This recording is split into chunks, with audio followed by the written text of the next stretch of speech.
बच्चों चलते हैं मेंटल मैथ के नेक्स्ट क्वेश्चन की तरफ। और यहाँ पर मेंटल मैथ मैं इसलिए करा रहा हूँ कि आपके जो एग्ज़ाम होंगे उसमें ये मेंटल मैथ काफ़ी हेल्प करेगा। इसमें इस टाइप के क्वेश्चन है कि वो मैथ के अंदर नहीं है, आप कंफ्यूज हो जाते हैं, लेकिन अगर आप उसको ध्यान से प्रैक्टिस करें, ठीक है, फॉर्मूले आपको लर्न हो, तो क्वेश्चन बड़े इजी तरीके से निकल आते हैं।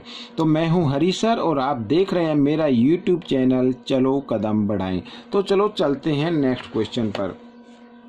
यहाँ पर बच्चों को हम करने वाले हैं क्वेश्चन नंबर 45। ठीक है, यहाँ पर देख रहे हैं the ages of Nikhil and Pratap are in the ratio of 4:5। ठीक है, यहाँ पर निखिल और प्रताप की एज का रेशो गिवन है और लिखा 10 years hence the ratio of their ages will be 6:7। तो लिखा 10 ईयर के बाद उसकी इनकी एज का रेशो 6:7 हो जाएगा। तो फाइंड देयर प्रेजेंट एज, तो उनकी प्रेजेंट एज हमें फाइंड आउट करनी है। बहुत ही इजी क्वेश्चन है, आइए करना शुरू करते हैं। देखिए यहाँ पर हम उसको लेट कर लेते हैं बच्चों। क्वेश्चन नंबर 45, ठीक है, यहाँ पर लेट कर लेते हैं। Let the present age of Nikhil equal to 4x। ठीक है, इसे 4x मान लेते हैं। रेशो दिया था ना 4:5, तो इसको 4x मान लेते हैं। तो let the present age of Pratap, तो प्रताप की है बच्चों यहाँ पर, उसको मान लेते हैं 5x। ठीक है, अब आफ्टर 5 ईयर्स इनकी एज कितनी होगी वो भी लिख लेते हैं। आफ्टर 5 यानी 10 years, sorry, after 10 years.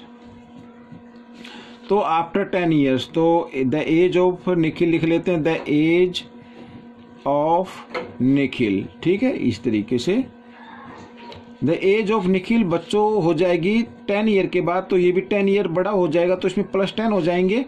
The age of Pratap, तो प्रताप की भी क्या होगी उसको भी लिख लेते हैं। तो प्रताप भी बच्चों 10 ईयर बड़ा हो जाएगा। ठीक है, लेकिन यहाँ पर अब मैं अकॉर्डिंग टू क्वेश्चन करता हूँ, लेकिन इसमें लिखा कि इनकी एज का रेशो जो 10 ईयर के बाद है, यानी हम इसको रेशो में लिख लेते हैं या डिवाइड में लिख लेते हैं इस तरीके से। तो लिखा है कि इनकी एज का रेशो 10 साल के बाद हो जाता है यहाँ पर 6:7 ऐसे। ठीक है, अब करना क्या है बच्चों, क्रॉस मल्टीप्लाई कर देना है आपको इस तरीके से। तो 7 से इसको करते, तो आइए पहले मल्टीप्लाई की फॉर्म में हम इसको लिख लेते हैं इस तरीके से, और यहाँ पर भी लिख लेते हैं ऐसे। ठीक है, ये मैंने लिख लिया।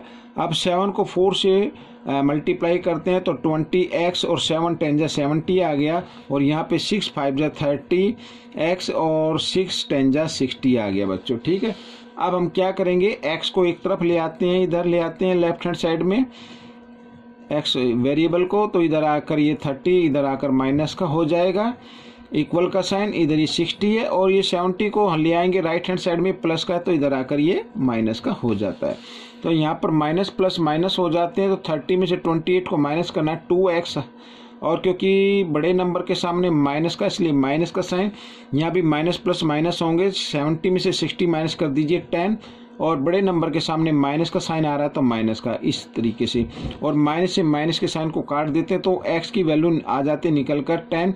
2 इधर मल्टीप्लाई की फॉर्म में, इधर आकर ये डिवाइड की फॉर्म में आ गया। 2 से डिवाइड करते 2 1 जा 2 2 5 जा 10, तो x की वैल्यू बच्चों आ गई 5। ठीक है, अब यहाँ पर निखिल और प्रताप की एज हम निकाल लेंगे। The present age of Nikhil, the present age of Nikhil है 4x, यानी 4 × 5 हो गया 20, तो 20 ईयर्स आ गई बच्चों यहाँ पर निखिल की एज। ठीक है, और द इसकी भी लिख लेते हैं प्रताप की, the present age of Pratap. ठीक है, तो प्रताप की एज क्या होगी बच्चों, वो थी 5x, यानी कि 5 × 5 5 5 जा 25, तो यहाँ पर बच्चों आगे 25 ईयर्स।